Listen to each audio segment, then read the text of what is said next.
Meeting में कहते साहब ये तो हो ही नहीं सकता। मैंने कहा क्यों? बोले साहब ये नियम ऐसा है कि मैंने कहा नियम किसने बनाया? तो बोले हमने बनाया। मैंने कहा अब आपको जमीन पर गए तो आपको पता चला कि सामान्य मानवी की मुसीबत क्या है।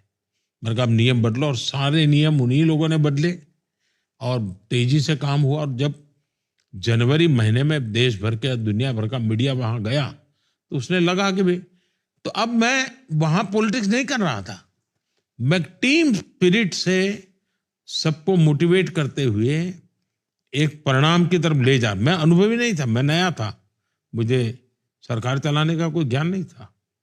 मैं यहां दिल्ली में आया तो दिल्ली में मैंने मेरे सचिवों को एक दिन बुलाया। मैंने कहा मेरी एक इच्छा है, आप करोगे काम? बोले नहीं, आप सब बताइए जो। मैंने कहा कि आप सब लोग अपने परिवार के साथ 2-3 दिन की छुट्टी लीजिए। तो उनको लगा ये प्राइम मिनिस्टर छुट्टी क्या? मैंने कहा लेकिन छुट्टी में काम करना है।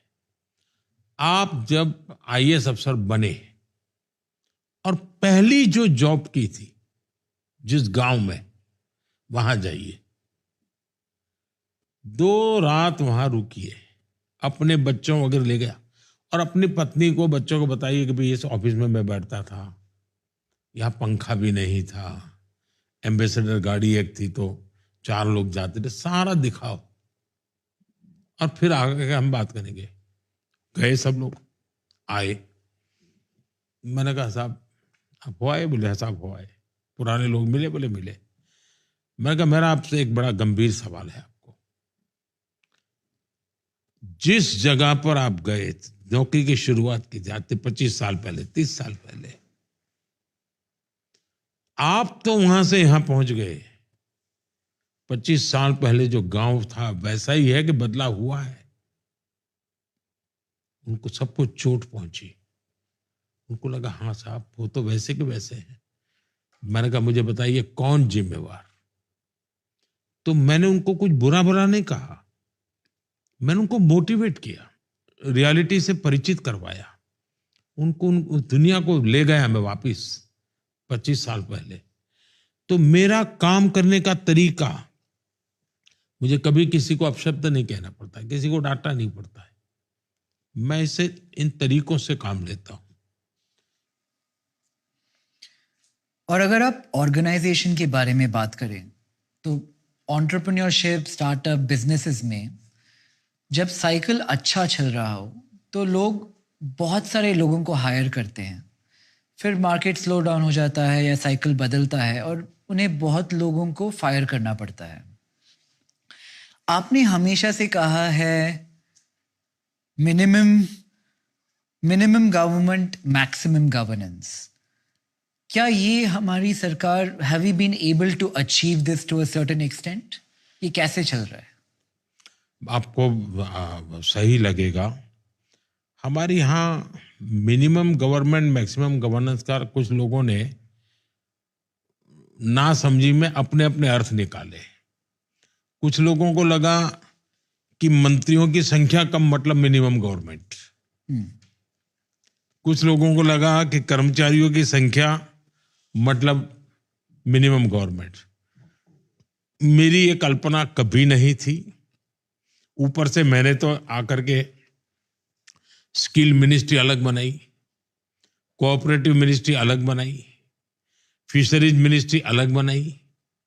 तो देश में जिन जिन फोकस एरिया होते हैं उसके लिए, जब मैं मिनिमम गवर्नमेंट मैक्सिमम गवर्नेंस कहता हूं, हमारे यहाँ जो प्रोसेस चलती है लंबी, एक क्लियरेंस लेना है तो 6-6 महीने चल रहा है, एक का कोर्ट कचहरी का मामला है तो 100-100 साल तक पुराने केस अभी लटके पड़े हैं। इसलिए हमने क्या किया, करीब 40,000 कंप्लायंसेस हमने निकाल दिए।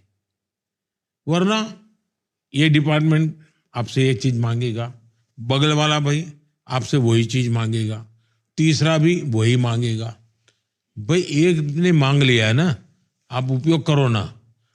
40,000 कंप्लायंसेस आप हिंदुस्तान के सामान्य मानवी को कितना बर्डन होता है।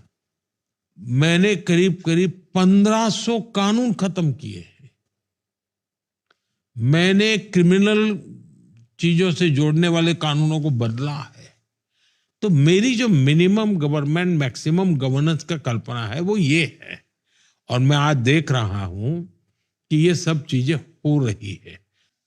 सर, इंडिया स्टैक, जैसे कि हम डायरेक्ट बेनिफिशियरी हैं इसके, यूपीआई, ई-केवाईसी, आधार, क्या आपको लगा था जब इसका कंसेप्शन हुआ था कि it will play out in the manner that it did? आज मैं 30 सेकंड में 10 करोड़ किसानों के खाते में सीधे पैसे भेज सकता हूं। मैं आज देश के 13 करोड़ गैस सिलेंडर के उपभोक्ताओं को सब्सिडी के पैसे एक क्लिक से 30 सेकंड में भेज सकता हूं। क्यों? जनधन अकाउंट किसी को लगे कब होता, लेकिन देश के करोड़ों रुपये जो लीकेज होता था, जो भ्रष्टाचार होता था, वो गया और टेक्नोलॉजी का एक उपयोग हुआ।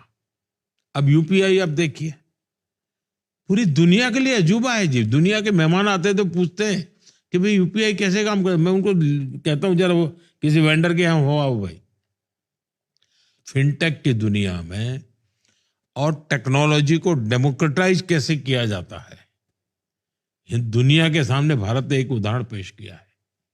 आज देश के नौजवानों के जेब में एक मोबाइल फोन हो, उसे किसी चीज की जरूरत नहीं है।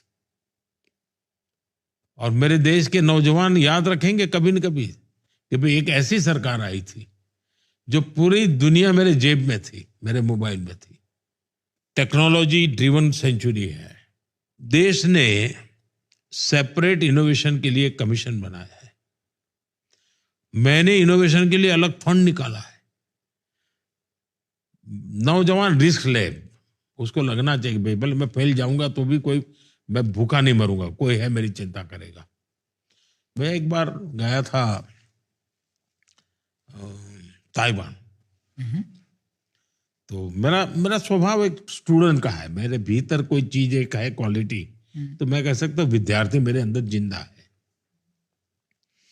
तो मैं वहां सब नेताओं से मिला, मैं वहां, और मैं इतना प्रसन्न था कि जितने भी इनके लीडर्स थे, अगर ट्रांसपोर्ट का मिनिस्टर था तो उसने दुनिया की बेस्ट यूनिवर्सिटी में ट्रांसपोर्ट में पीएचडी किया हुआ था।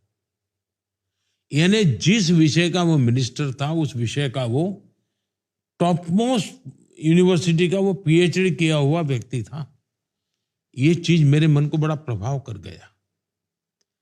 मेरे देश में भी मैं ऐसा यूथ चाहता हूं जो देश को उस लेवल पे ले जाए। वही ताइवान में मैं गया था तो मेरा एक इंटरप्रेटर था, वो क्वालिफाइड इंजीनियर था और अच्छा पढ़ा लिखा था। तो इंटरप्रेटर के रूप में वहां की सरकार ने मेरे साथ लगाया था और मेरी 10 दिन का टूर था ताइवान का। मैं उस सरकार के मेहमान था। ये भी मेरे मुख्यमंत्री बनने की पहले की बात है। तो आखिर के दिनों में उसने मुझे पूछा कि साहब मैं एक बात पूछना चाहता हूं, अगर आप बुरा ना माने तो। नहीं, मैंने कहा भैया अपने इतने दिनों से साथ रह रहे, बुरा क्या माने, आप पूछिए ना। नहीं बोले आपको बुरा लग जाएगा। नहीं, वो टालता रहा। मैंने कहा ऐसा मत करो भाई, तुम्हारे मन में कुछ है, तुम पूछो। तो उसने मुझे पूछा कि साहब क्या अभी भी हिंदुस्तान में काला जादू चलता है? अभी भी हिंदुस्तान में सांप सपेरे होते हैं? अभी भी? उस बेचारे के मन में हिंदुस्तान की ये छवि थी। इतने दिन में उसके साथ रहा, मैं टेक्नोलॉजी की चर्चा करता था, फिर भी उसके मन में ये था। मैंने उसको मजाक में लिया। मैंने कहा देखिए भाई, अब तो हमारे पूर्वज तो सांप वाप के साथ खेल खेलते थे, हम लोग नहीं खेल पाते, हम अब माउस के साथ खेलते हैं। और मैंने कहा मेरे देश का हर बच्चा माउस खेलता है। मैंने कहा मेरे देश की ताकत उस माउस में है। वो सांप सपेरे वाला हिंदुस्तान अलग था। एक चीज है जो सभी लोग मानते हैं कि इंडिया का जो परसेप्शन है, ये एंटरप्रेन्योरशिप में भी कॉमन है, कि मार्केटिंग एक कंपनी बनाने का बहुत बड़ा हिस्सा होती है। आपने इंडिया का परसेप्शन आउटसाइड ऑफ इंडिया बहुत बदला है। क्या आप इसके बारे में कुछ टिप्स दे सकते हैं जो एक एंटरप्रेन्योर सीख सके? पहली बात यह है कि ये क्लेम करना कि मैंने बदला है वो सही नहीं है। मेरा मत ये रहा है कि दुनिया में जो भी व्यक्ति जाता है वो सरकार जिसको भेजती है वो राजदूत है, ये जाते हैं वो राष्ट्रदूत है। अगर हम इनको ऑन बोर्ड लेंगे तो हमारी ताकत अनेक गुना बढ़ जाएगी। तो आपने देखा होगा हमने जो नीति आयोग बनाया है उसकी जो शुरुआती जो हमारे ऑब्जेक्टिव्स है उसमें एक ऑब्जेक्टिव ये है कि विश्व भर में फैले हुए भारतीय समुदाय की सामर्थ्य को जोड़ना, लिखित है। तो मैं सुविचारित मेरा मत है कि विश्व में जो ये सामर्थ्य है उन सबको जोड़ना चाहिए। दूसरा, मैं मुख्यमंत्री बना उसके पहले भी मेरा विदेशों में जाना बहुत हुआ था और तब तो मैं संगठन के लोगों के बीच में ही रहता था, उनके बीच में ही जाता था, तो मैं उनकी ताकत से परिचित था और मेरे कॉन्टैक्ट्स भी थे। कभी मुझे अटल जी के कहने पर एक काम के लिए भी मैं गया था तो मैं काफी मुझे सफलता मिली थी उसमें।